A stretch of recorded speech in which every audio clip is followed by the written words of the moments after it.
कब तक भुगतान हो जाएगा एरियर का और वन रैंक वन पेंशन के बढ़े हुए पेंशन का? देरी के लिए भूतपूर्व सैनिकों को कोई मुआवजा दिया जाएगा?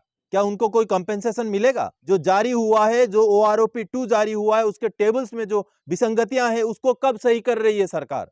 जो वन मैन जुडिशियरी कमिटी की रिपोर्ट थी उसको सार्वजनिक कब किया जाएगा? प्रीमेच्योर वालों को छोड़ा गया है, प्रीमेच्योर वालों को वहां इंक्लूड नहीं किया गया OROP के दायरे में, उनको कब इंक्लूड किया जाएगा? तो रिजर्विस्ट पेंशनर OROP 2 के दायरे से बाहर है, वो कब इंक्लूड होंगे? पुराने लोग हैं, जितने JCOs ऑनरेरी कमीशन अफसर्स हैं, वो जो है आउट हो गए OROP 2 से, उनको देने के लिए सरकार क्या कदम उठाएगी? जो डिफरेंसेस ऑफिसर्स का जो डिफरेंस JCOs OR के साथ हुआ, उस डिफरेंस को कब खत्म करेगी सरकार? नमस्कार, वंदे मातरम। दोस्तों, स्वागत है आप सबका सैनिक पाठशाला में। आप सबको पता है दोस्तों, वित्तीय वर्ष 2023-24 का बजट सत्र अभी संसद में चल रहा है। तो इस बजट सत्र में भूतपूर्व सैनिकों से रिलेटेड, भूतपूर्व सैनिकों से जुड़े हुए बहुत सारे मुद्दे चल भी रहे हैं और इसमें से सबसे बड़ा मुद्दा है वन रैंक वन पेंशन। तो इस बजट सत्र में 3 फरवरी 2023 को वन रैंक वन पेंशन के ऊपर कुछ ऐसे सवाल पूछे गए सरकार से, जिसका जवाब सरकार ने दिया है। दोस्तों, ये सवाल बहुत बड़े थे। इन सवालों में ऑनरेबल सुप्रीम कोर्ट के आदेश जारी करने के बावजूद भी वन रैंक वन पेंशन के भुगतान में देरी क्यों हुई? कब तक भुगतान हो जाएगा एरियर का और वन रैंक वन पेंशन के बढ़े हुए पेंशन का? देरी के लिए भूतपूर्व सैनिकों को कोई मुआवजा दिया जाएगा? क्या उनको कोई कंपेंसेशन मिलेगा? और साथ ही साथ जो वन मैन जुडिशियरी कमिटी की रिपोर्ट थी उसको सार्वजनिक कब किया जाएगा? तो ऐसे ही और भी बहुत सारे सवाल हैं जो कि वन रैंक वन पेंशन से जुड़े हुए सवाल हैं और सांसदों ने सरकार से लोकसभा की पटल में ये सवाल किए हैं दोस्तों। तो ये सवाल चूंकि हम सब से जुड़े हुए, हम सब के पे एंड अलाउंसेस पेंशन से जुड़े हुए हैं और हम सब के वेलफेयर से जुड़े हुए हैं, इसलिए इन सवालों को और सरकार की तरफ से दिए हुए इन जवाबों को हम सबको जानना बहुत जरूरी है। तो आप सबको आगे इस वीडियो में मैं जो सवाल हुए हैं उनको दिखाऊंगा, किन्होंने सवाल किए वो बताऊंगा और सरकार की तरफ से जो जवाब आया है वो भी बताऊंगा। तो इन सवालों को और जवाबों को अच्छे से देख लीजिएगा, समझ लीजिएगा दोस्तों, और वीडियो में अंत तक जरूर बने रहिएगा क्योंकि इसमें बहुत महत्वपूर्ण सवाल हैं और सरकार की तरफ से आए हुए जवाब हैं। तो चलिए मैं आपको कंप्यूटर स्क्रीन में लेके चलता हूं जहां पर आप सबको ये सवाल जवाब दिखाता हूं जो कि लोकसभा की पटल से निकल के आए। तो चलिए आगे बढ़ते हैं। दोस्तों, लोकसभा में जो भारत सरकार के रक्षा मंत्रालय से सवाल हुए थे, ये वो सवाल का ब्यौरा है दोस्तों।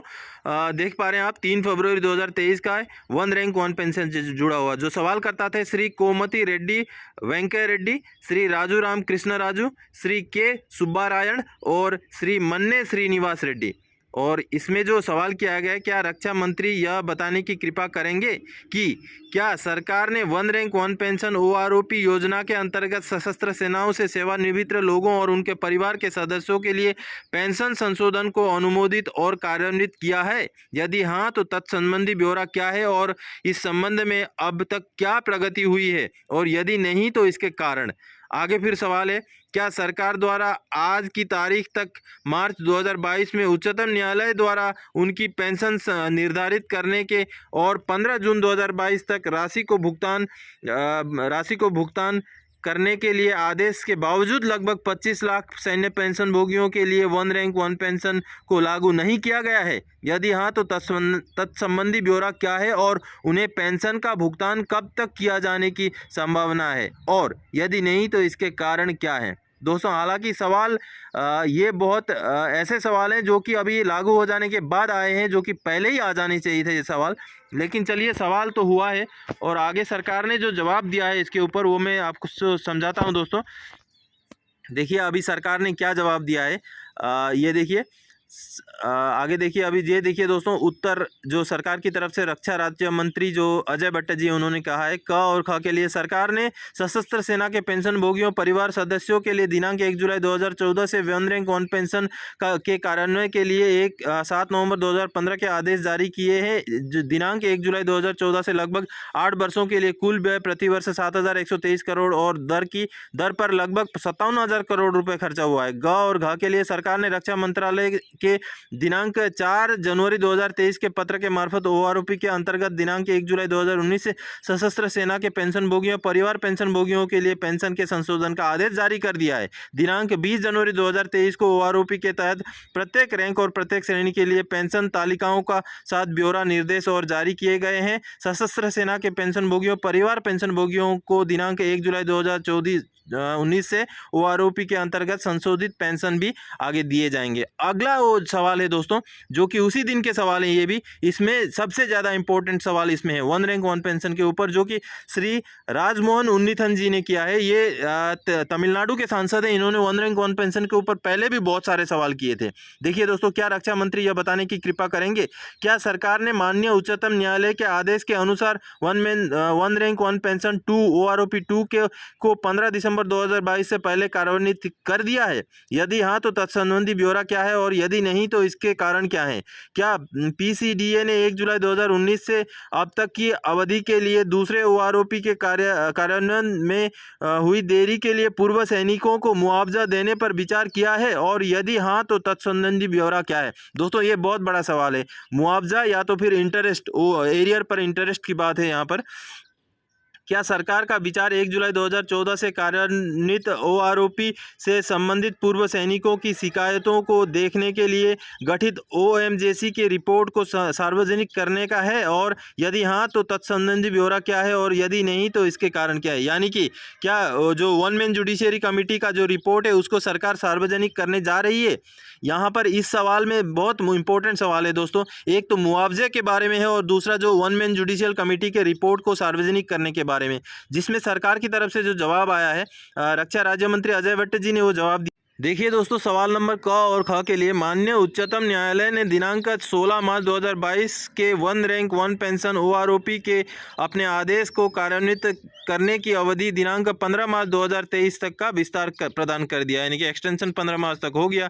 सरकार ने रक्षा मंत्रालय के दिनांक 4 जनवरी 2023 के पत्र के द्वारा दिनांक 1 जुलाई 2019 से ओआरओपी के तहत सशस्त्र बलों के पेंशन भोगियों और पारिवारिक पेंशन भोगियों की आगे दूसरे पेज में पेंशन संशोधन हेतु आदेश जारी किए हैं। दिनांक 20 जनवरी 2023 को प्रत्येक रैंक और प्रत्येक श्रेणी हेतु पेंशन तालिकाओं सहित विस्तृत अनुदेश जारी किया गया है, यानी कि टेबल जारी करने वाली बात यहाँ कही गई है। ग के लिए रक्षा बल कर्मियों के लिए पेंशन संबंधी मामलों पर सरकारी आदेशों नीतियों हेतु पीसीडीए पी कार्यान्वयन एजेंसी है। दिनांक 1 जुलाई 2019 से ओआरओपी के तहत सशस्त्र बलों के पेंशन भोगियों पारिवारिक पेंशन भोगियों की संशोधित पेंशन के भुगतान हेतु आवश्यक अनुदेश जारी किए गए हैं। यहाँ पर सर्कुलर नंबर 666 जारी होने की बात कही गई है दोस्तों। आगे घ और ङ, जिसमें वन मैन जुडिशियल कमेटी के बारे में पूछा गया था, उसमें जवाब है दोस्तों जी नहीं। वर्तमान में सरकार के द्वारा एक सदस्यीय न्यायिक समिति ओएमजेसी की सिफारिश के संबंध में अंतिम निर्णय अभी तक नहीं लिया गया है, यानी कि वन मैन जुडिशियल कमेटी का जो रिपोर्ट है उसको सार्वजनिक करने के बारे में कोई भी डिसीजन अभी तक नहीं लिया गया। सरकार को इस रिपोर्ट को जल्द से जल्द सार्वजनिक कर देना चाहिए, जिसमें बहुत सारी विसंगतियों का निपटारा हो जाएगा। तो दोस्तों, अभी आप सबने देखा कि सांसदों ने जो सवाल किए थे उनमें सरकार की तरफ से जवाब आए हैं। हालांकि जवाब में वही पुरानी बातें हैं और लगभग गोलमोल से जवाब हैं, लेकिन फिर भी हम सबसे जुड़े हुए सवाल और हम सबसे जुड़े हुए जवाब होने की वजह से आप सबको इनके बारे में जानना जरूरी था।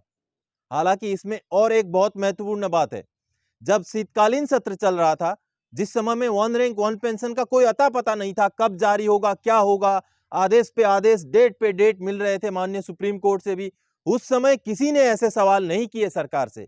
हम अपील करते रह गए, सारे के सारे भूतपूर्व सैनिक ये आशा लगा के रह गए कि शायद संसद से कुछ निकल के आए, लेकिन उस समय किसी ने सवाल नहीं किया सरकार से। किसी ने ये नहीं पूछा कि कब जारी करोगे, कब निकाल के दोगे ओआरओपी 2।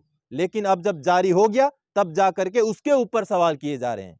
आज सवाल ये नहीं होने चाहिए थे, आज सवाल होने चाहिए थे जो जारी हुआ है, जो ओआरओपी 2 जारी हुआ है, उसके टेबल्स में जो विसंगतियां हैं उसको कब सही कर रही है सरकार। आज सवाल होना चाहिए था जो प्रीमेच्योर वालों को छोड़ा गया है, प्रीमेच्योर वालों को वहां इंक्लूड नहीं किया गया ओआरओपी के दायरे में, उनको कब इंक्लूड किया जाएगा। आज सवाल होना चाहिए था जो रिजर्विस्ट पेंशनर ओआरओपी 2 के दायरे से बाहर है, वो कब इंक्लूड होंगे। आज सवाल होना चाहिए था जो पुराने लोग हैं, जितने जेसीओ ऑनरेरी कमीशन अफसर्स हैं, वो जो है आउट हो गए ओआरओपी 2 से, उनको देने के लिए सरकार क्या कदम उठाएगी। आज सवाल होना चाहिए था जो डिफरेंसेस ऑफिसर्स का जो डिफरेंस जेसीओज ओआर के साथ हुआ, उस डिफरेंस को कब खत्म करेगी सरकार। तो ये सवाल आज के डेट में संसद के जो है बजट सत्र में होने चाहिए थे, जो कि नहीं हुए, और सवाल वही हुए जो रटे रटाए पुराने सवाल थे, और सरकार ने भी उसी तरीके से जवाब दे दिया। अभी भी बजट सत्र में समय है, अभी भी मेरा सांसदों से, महोदयों से ये आग्रह है कि ये वाले सवाल कीजिए जो कि हम सबसे जुड़े हुए हैं, पूर्व सैनिकों से जुड़े हुए हैं, उनके वेलफेयर से जुड़े हुए हैं। तो इन सवालों को कीजिए, पुराने रटे रटाए सवाल और उनका जवाब से कोई बहुत ज्यादा निकल के आने वाला है नहीं। तो दोस्तों, चूंकि मामला हमसे जुड़ा हुआ था और सवाल जवाब संसद में हुआ था, तो इसकी जानकारी आप सब तक पहुंचाना जरूरी था। तो इसी जानकारी को लेकर इस वीडियो में आया था। आगे और कोई जानकारीदायक आपसे सरोकार रखने वाला विषय लेके मैं फिर से हाजिर हो जाऊंगा। तब तक के लिए जय हिंद दोस्तों।